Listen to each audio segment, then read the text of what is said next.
안내문 보셨죠? 그럼 캡틴 아메리카부터 시작하겠습니다. 스티브 로저스는 항상 올바른 사고관과 가치관을 지닌 인물이었습니다. 정의를 구현하려는 강인한 의지와 더불어 숭고한 희생정신까지 갖췄죠.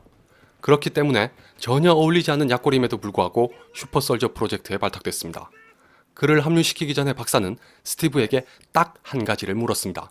나치를 죽이고 싶냐는 것이었습니다. 이에 대한 답변을 보면 스티브가 원하는 건 단지 옳지 못한 일을 좌시하지 않는 것이었습니다. 박사는 바로 이것 때문에 그를 선택했습니다. 선량한 마음을 가졌고 힘의 가치를 아는 자라면 더 큰 힘이 주어졌을 때 함부로 남용하거나 악용하지 않을 것이라는 믿음이 있었습니다. 스티브 로저스는 이 기준에 정확하게 부합하는 인물이었습니다. 반대로 그의 대척점에 있는 인물은 레드 스컬이었습니다. 삐뚤어진 욕심과 그릇된 야망으로 살상을 저지르는 악당이었죠. 박사는 스티브 로저스에게 말했습니다. 자넨 완벽한 군인은 아니지만 훌륭한 인간이다. 절대로 그것을 잊지 마라. 스티브의 착한 본성은 슈퍼솔저 프로젝트를 거치면서도 변하긴커녕 더 증강됐습니다.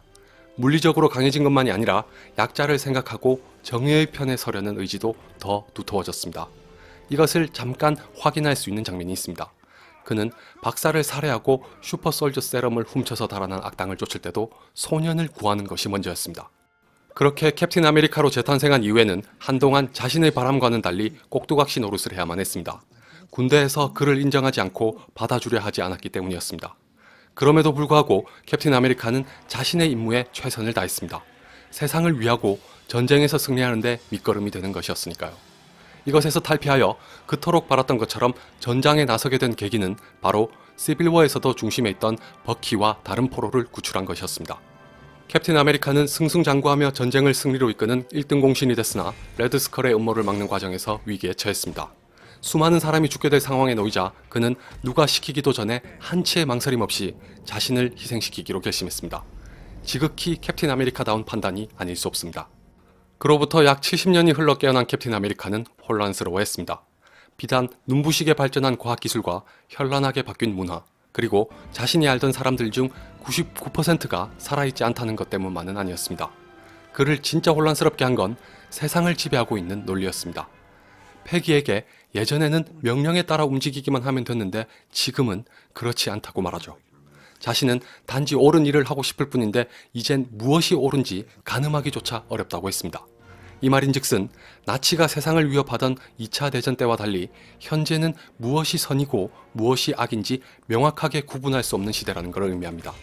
시빌워의 가이드 리뷰에서 말했듯이 더 이상은 흑백 논리처럼 간편한 이분법만으로는 결코 진정한 정의를 구현할 수 없게 된 것이었습니다. 우리가 사는 현실도 그렇습니다. 다른 영화지만 퀀텀 오브 솔로스에는 이런 장면이 있습니다. 무려 장관이라는 사람이 옳고 그름의 문제가 아니라 필요에 따라 움직여야 하니 국익을 위해 악당의 만행을 묵인하라고 압력을 행사했습니다. 이건 결코 영화 속 이야기만은 아닙니다. 마찬가지로 윈터 솔저의 캡틴 아메리카도 함부로 절대악이나 절대선이라고 단정할 수 없는 세상에 놓였습니다. 예전처럼 단지 국가와 조직에 충성한다고 해서 세상을 바로잡고 정의를 구현하는 시대는 아니라는 것입니다. 지금은 더 신중하고 엄정한 판단을 요하고 있습니다. 그런 의미에서 박사가 스티브를 가리켜 완벽한 군인은 아니라고 한 말이 예사로 들리지 않습니다. 캡틴 아메리카는 어벤져스에서부터 이런 새로운 세상에 대한 의문과 회의를 품었습니다. 세상을 구하기 위해 테서렉트를 반드시 찾아야 한다는 명목으로 자신을 불러들인 쉴드가 정작 뒤로는 비밀리에 강력한 무기를 만들고 있었습니다. 토르의 출현으로 위기감을 느끼고 미리 대비하려 했다는 명분은 있었으나 그것을 감춘 채 캡틴을 속이면서 이용하려 한 셈이었습니다. 그가 보기에 이런 행위는 세상을 지배하고자 히드라를 운영했던 나치와 근본적으로 다를 게 없는 것이었습니다. 설상가상 쉴드는 윈터 솔저에서 헬리 캐리어를 비롯한 대규모 살상 무기를 갖춘 프로젝트 인사이트까지 가동했습니다. 닉 퓨리는 안보와 평화를 위한 것이라고 했으나 캡틴의 눈에는 그렇지 않았습니다. 총을 들이대고 지켜주겠다고 하는 건 자유를 억압하고 평화를 빙자하여 공포를 조장하는 것일 뿐이었습니다. 더군다나 아직 일어나지 않은 잠재적인 위협에 그치는 자를 미리 처단한다는 것은 불합리했습니다. 이 주장은 60년 전에 필립 K 딕이 쓴 소설이자 스티븐 스필버그의 영화로도 잘 알려진 마이너리티 리포트에서 이미 제기했던 것입니다. 어벤져스2에서 울트론을 만든 아이언맨에게 했던 얘기도 비슷한 논리에 바탕을 두고 있죠. 닉 퓨리는 세상을 있는 그대로 보고 내린 결론이라고 했으나 캡틴처럼 신중하고 엄정하게 바라보진 못했습니다. 뒤늦게 이상한 낌새를 눈치챘으나 이미 히드라가 쉴드를 장악한 후였습니다. 하마터면 히드라에게 걸림돌이 된다는 이유로 무고한 사람들이 삽시간에 죽게 될 수도 있었습니다. 막대한 힘이 누군가의 악의적인 목적에 휘둘리게 되면 어떤 사태를 불러오게 되는지를 똑똑하게 목격한 것이었습니다.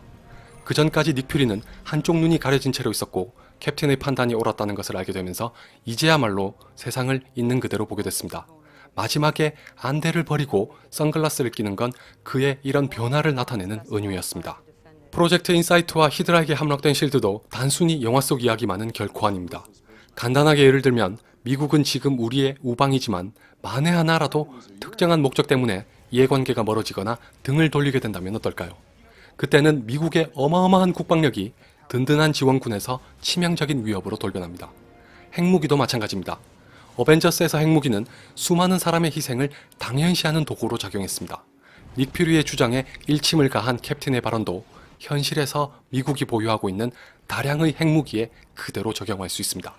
소위 강대국들은 억제정책을 펼칠지언정 자국의 핵무기는 그대로 보유하고 있습니다.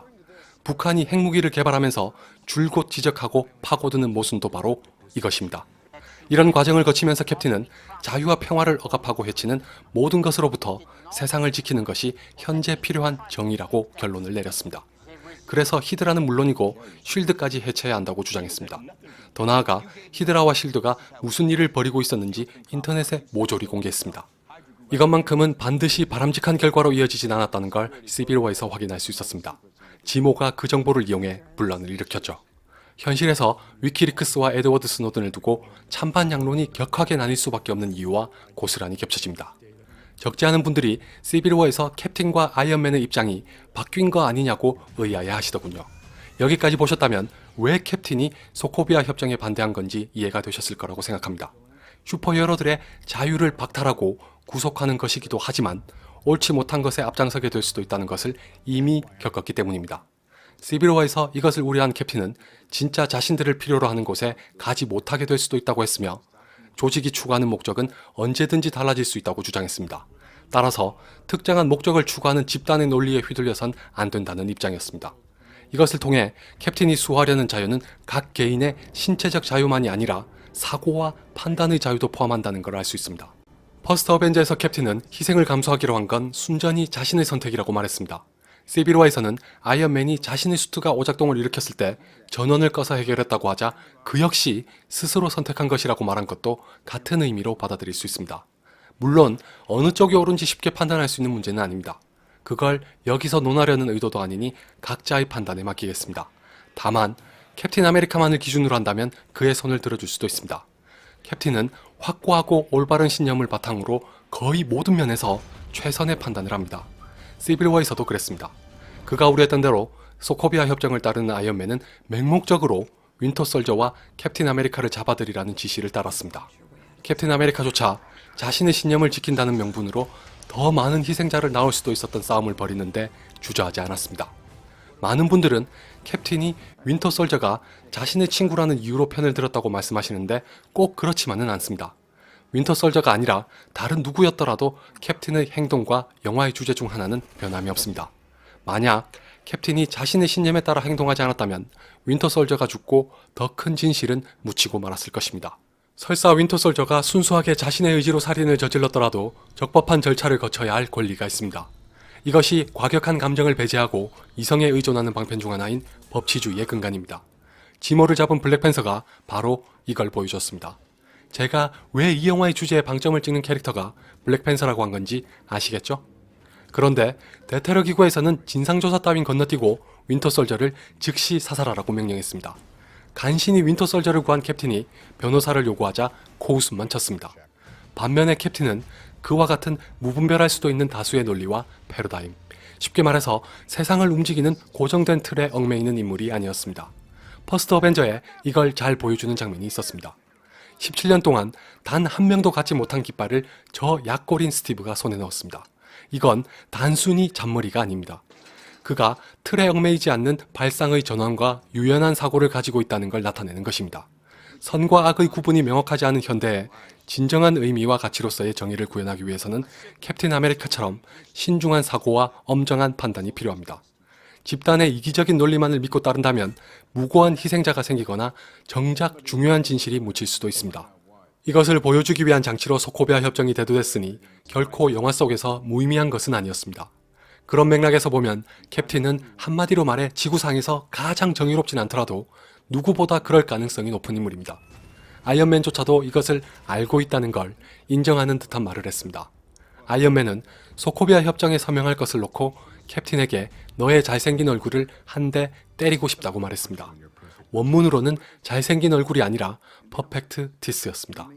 여기에서의 완벽한 이란 곧 올곧은 신념을 가리키는 은유적인 표현으로 볼 수 있습니다. 아이언맨의 관점에서는 캡틴의 일관적인 태도가 답답했던 거죠. 캡틴 스스로도 자신이 가끔은 이런 걸 외면할 수 있는 사람이었으면 하고 바라지만 실제로 그럴 수는 없다고 했습니다. 다시 말해서 캡틴 아메리카는 우리가 그 어떤 경우에라도 추구해야 할 이상주의의 표상이고 아이언맨은 그걸 알면서도 현실에 찌들어 적당히 타협하고 물러서는 저와 같은 많은 사람을 상징합니다. 윈터 솔저가 워낙 극적인 매개체로 등장하면서 관객을 아이언맨과 캡틴 아메리카의 사적인 영역으로 끌어들였지만 지금까지 말씀드린 것처럼 시빌워의 본질적인 주제는 절대 변하지 않습니다. 간단하게 비유하자면 다수의 논리와 주장이 반드시 옳을 수는 없으며 소수의 견해를 함부로 무시해서는 안 됩니다. 우리가 다수결의 원칙을 따르는 건 현실적인 대안이기 때문입니다. 그것이 절대 이상적인 모범 답안은 아니라는 걸 간과해서는 안 됩니다. 캡틴 아메리카처럼 언제 어느 때라도 집단의 힘이 남용되거나 오용되지 않는 걸 견지하도록 노력해야만 합니다. 그렇다면 반대로 아이언맨은 왜 현실과 타협하며 소코비아 협정에 찬성해야만 했을까요?